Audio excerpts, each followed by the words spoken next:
Hi everyone, it's Christian B., Burnaby, Vancouver-based real estate agent. Welcome to another edition of Rapid Fire Real Estate, where today I want to talk to you briefly about a few observations I made about the federal election campaign and a few of the positions that the federal parties have and how that could impact your pocketbook. And as always, if you need to reach me, contact me, you can do so by my contact in the show notes just below. All right, look, something interesting I caught the other night from the French language leaders debate. They were entering a segment on housing affordability, and the host pulled up this graph, and he showed the home price increases in Montreal, Toronto, and Vancouver, and boy, did that catch my attention. In Montreal, it went from 300,000 to 671, in Toronto, 700 to almost 1.3 million, and Vancouver, 1.4 to over $2 million. Boy, oh boy, with results like that, any other government would get fired by the Canadian electorate. But this time around, it doesn't look like that's going to be the case. Liberals obviously leading in the polls by 4 to 5%. Looks like Canadians have not had enough.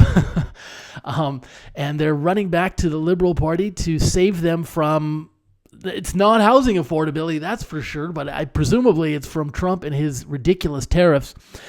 In any event, I think, I know there's a lot of factors that are going into this, right? We've had a lot of immigration in the last 10 years. We have also had a lot of red tape at the local level, getting housing built, certainly in places like Vancouver, to a lesser extent Burnaby, and some of the surrounding municipalities in the greater Vancouver area is hard. Sometimes it takes... I remember talking to a VP of sales for a larger developer here in the Vancouver area, and he said, Christian, the United States put a man on the moon faster than we can get a tower built here in Vancouver. And these aren't super skyscrapers. These are 34-story towers. So with that amount of red tape, you get a trickle-on supply to the market, which can't keep up with the demand for the product, and prices go up. In more recent years, of course, now we've seen inflation rear its ugly head, and we've got, an increase in the cost of labor and supplies, which I don't think has made its way through to the pre-sale market yet. We really haven't seen that, and we won't for another couple of years. In any event, what I want you to take away from this is the catastrophic increase in home prices. And, we have to just check our assumptions. We often think that the left or left-leaning parties are more caring and want to help people. Well, maybe they do, but the results are definitely not there. I think I have said on this YouTube channel over and over and over again that more supply is the answer. So I don't care how you get it to the market faster, but get more homes to the market faster, and you're not going to have those kind of crazy house price increases. All right, couple other notes from the campaign that I've caught. The capital gains tax for you landlords, investors, it's supposed to be ixnayed by the Liberal Party. At least this is what Carney has said. It looks like Carney's going to win this one and get his majority. So if they're true to their word, the capital gains tax will be 50% of 50% of your gains. GST is a big one for anyone looking to buy pre-sale properties. This is probably the one big promise that both the Liberals and the Tories have made that would have the biggest impact. Liberals saying up to $1 million, no GST for a pre-sale. Conservatives are saying up to $1.3 million, no GST on the pre-sale. What's the difference? The difference to you basically is a 2-bedroom condo or a 3-bedroom townhouse.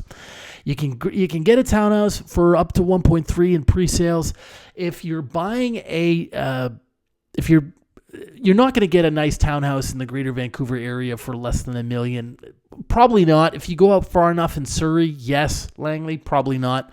So that's really a 2-bedroom condo. That's the difference. Townhouse or a condo. And most recently, we've had the NDP really leaning into their left-wing socialist brand. I think as today, Jagmeet Singh, the leader, talking about rent controls. Rent controls.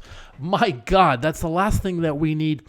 This would really handicap and handcuff mom and pops who own, a condo and they rent it out, and probably would certainly dissuade and disincentivize any investment in the rental building space. I mean, why would you build if you can't make a profit? It's just crazy that people think that this would be a good idea. I get it. I understand. If you are renting and you're paying $2,000 a month, that's tough. But at the same time, the only way we can get more units out there in the rental pool is if we make it easier for builders to build, developers to develop, and make it more profitable for them to do so. Otherwise, they're not going to do it, right? If you tell Starbucks that you're going to cap how much they can, what kind of profit they can make, they can cap how much they can charge for a latte, they are not going to be opening more stores. They're going to be closing them down and say bye to those jobs. And it's the same idea when it comes to housing. Feel free to leave your comments. What do you think about the federal election and the different policy positions? I know I've just touched on a few of these. These are the ones that are most likely to impact you. I know the parties have talked about other things as well. I don't think that would have an immediate impact. The Liberal Party has talked about spending tens of billions of dollars on getting homes built. But boy, promises are promises. I don't know how much people really pay attention to those things, or whether or not people even read the party platforms anymore. And the federal conservatives have talked about selling off a lot of properties that the federal government owns and converting those into housing units. And I haven't really looked too closely at the NDP. They don't have a chance of winning, so I'm not interested in what they have to say.